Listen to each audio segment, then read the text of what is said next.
Welcome, booktubers and other YouTubers, to my channel, Michael Romeo Talks Books. I'm here with some of the pack. As you see, Toby's on his perch, where he always is. Yep, we're talking about you, Toby. What's outside that you're seeing, huh? Anything interesting? And of course, I got the baby. Yeah, she's the baby. And she is Daddy's little girl. Yes, she is. Yeah, we love her. And I've also got the princess with me. Come on, can you come say hi?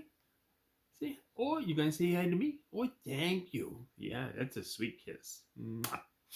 Yeah. And then TARDIS is over there, and Trappist is down here, and I got the whole pack. They're my babies. Today for Vlogmas, day 20? Oh, we're 20 already. Oh my goodness. Christmas is just around the corner.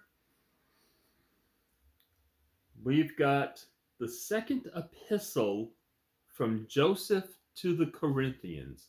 Now, most people who have read the Bible are going to go, the what? Well, this is one of the lost epistles of Joseph.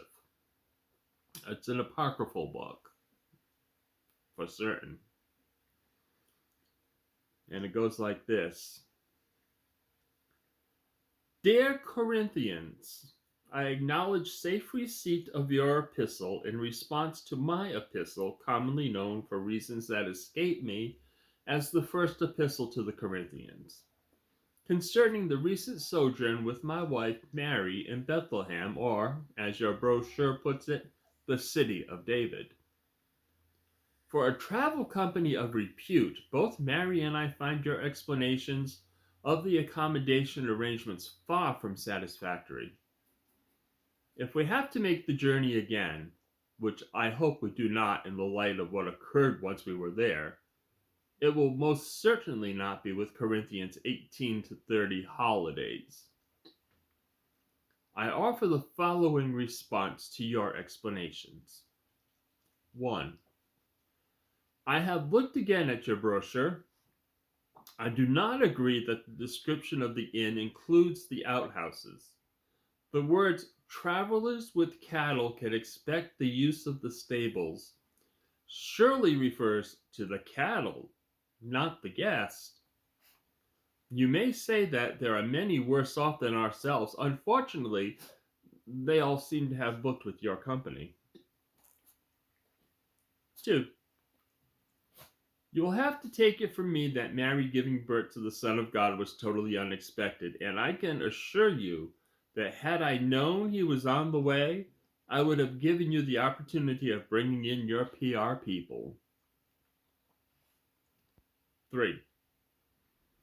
I agree with your proposition that from every point of view the story has more appeal set as it is in the stable rather than in the twin-bedded room with half-board that we had booked. I also agree that it was much more convenient for the angel to make his way across the yard and into the stable rather than going through the residence lounge. Of course, I accept that the presence of the entire heavenly host praising God along the corridor on the second floor of the inn might have resulted in complaints from your other guest. But that does not address my main complaint. My wife, Mary, has little in common with shepherds. It was bad enough having to cope with livestock in the stable, but having to face a deputation of local sheep farmers who claimed that they were tired of abiding in their fields at night was not our idea of local color. Your decision to include them as an optional extra in next year's brochure does not impress us. 4. I know you are denying you had anything to do with the couriers who arrived from the East bearing gifts, but I still maintain that I had seen one of them in your office when I booked the trip. I do not wish to appear ungrateful, but at a time when I was struggling with a newly born child, an exhausted wife, A group of fanatical shepherds assaulted livestock, an angel explaining that my son was the everlasting Father, and the entire heavenly host. The arrival of 3 Corinthian holiday representatives in fancy dress did little to help. And, by the way, they could have left something a little more practical. Yours very truly, Joseph. And as someone who works in the hospitality industry, I find that very funny. It is the type of thing you encounter from guests. And that's it for today.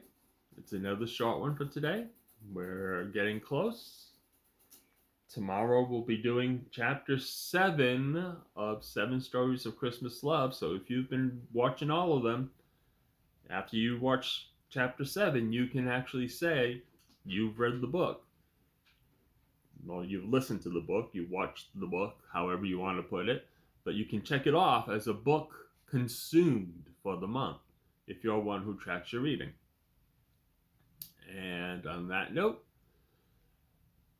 I'll bid you all fond farewell. Until then, talk to you later.